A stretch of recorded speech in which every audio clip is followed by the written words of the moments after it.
How do you determine these trends? Well, current events form future trends. The seeds of tomorrow are planted in today's major social, economic, and political events. Trends forecaster Gerald Celente. He accurately predicted the fall of the Soviet Union, the crash of '87, and the housing collapse. He is now predicting what he calls the Greatest Depression. Gerald, you guys have been, and I don't know if it's you guys or maybe just you, been right on the money with a lot of these predictions. I mean, I can go through a list. You know, you predicted what, the dot-com bubble before it happened, the real estate bubble and the crash before it happened, that's right, and the war in Iraq, and on and on and on. How are you, Gerald? Good. How you guys doing? Doing pretty good. We talk to you at least once a year, I'm pretty sure, and you give your predictions. Tell us a little bit about what you had predicted for last year. What came true? What did you miss on? Oh, we hit them all last year. We had forecast the uprisings that were going to happen, the clamp down on justice, that people would realize that this economy hasn't turned around. We called it wake up call. Virtually everything we forecast last year, we hit out of the park. We're living in an extraordinarily fragile time as a globe right now, are we not? Like nothing we've ever seen in our lifetime, or I would say anyone's lifetime. There's not one thing the government can do to solve this problem. They don't have the intelligence, and they don't have the methodology. Okay. You can't spend your way out of problems. You have to produce your way out of problems. This isn't even economics 101. It's economics for dummies. You can't print money based on nothing and expect it to fix the problem. See,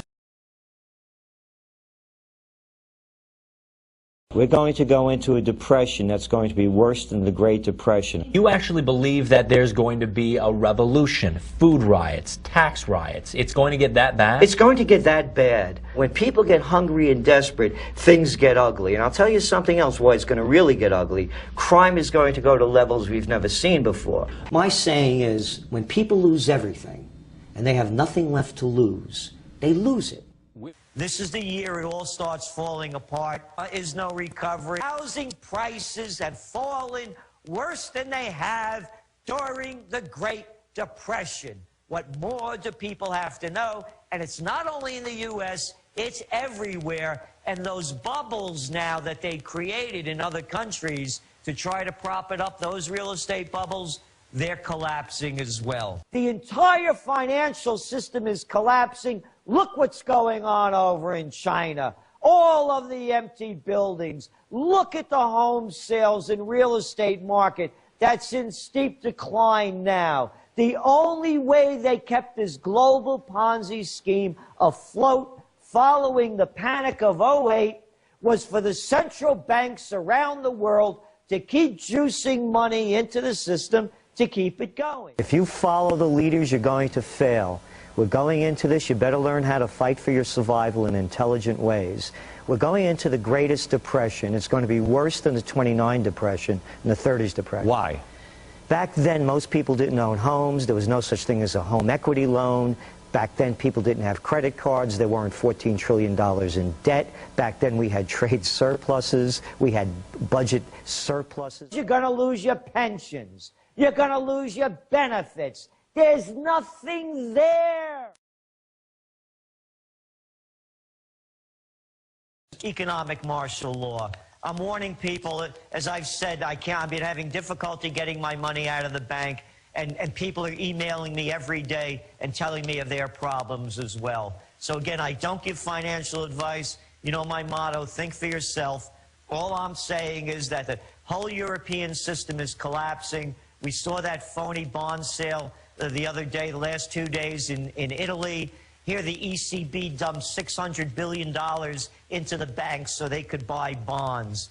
So this is collapsing. I believe they're going to call an economic martial law. This is the year it all starts falling apart. Battlefield America is being put in place, I believe, to take care of the economic martial law, because there's going, just imagine if the nation shuts down, the chaos that we're going to see.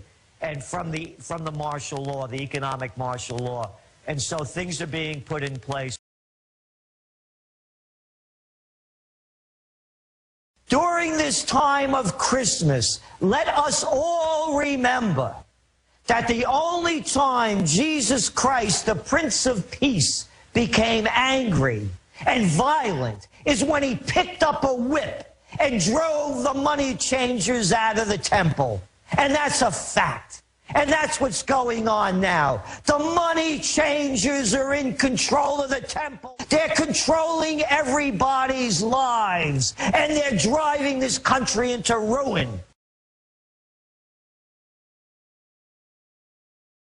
The technocrat takeover. And again, it's fascism. The merger of state and corporate powers. Let's stop calling them technocrats. Who's in Italy? Mario Three-Card Monte. Who's over in Greece? Greece, the cradle of democracy. Here's to you, democracy. We just put in a technocrat. Papademos, where's he from? Oh, this cat actually, he did a stint with the Federal Reserve. You mean Mr. Salenti? Both of those guys are bankers? That's right. The money changers have taken over the temple in Athens, the temple in Rome, and of course the temple in Berlin, in Paris, the U.S., everywhere. It's not a technocratic takeover. It's the end of the democracy that they've tried to tell us that we have, and it's fascism. Capisce? Let's call it what it is, Mario Monti. You should know. It's happening everywhere.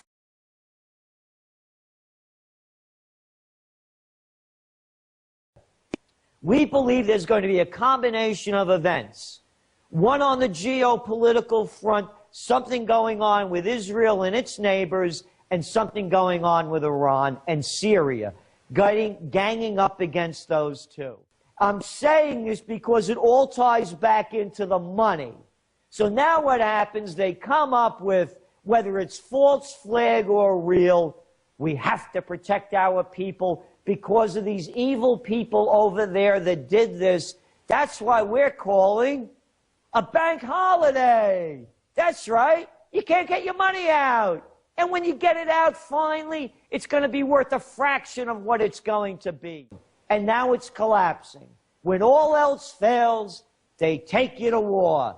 So get ready, folks. Put your flags out. They're going to do it again.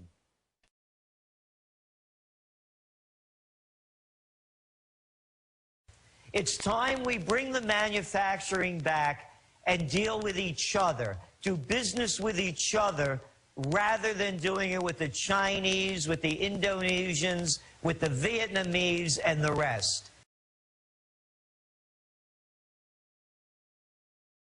When will this revolution that you have forecasted in your trends journal happen, and what will ignite it? It's going to be a tax revolt.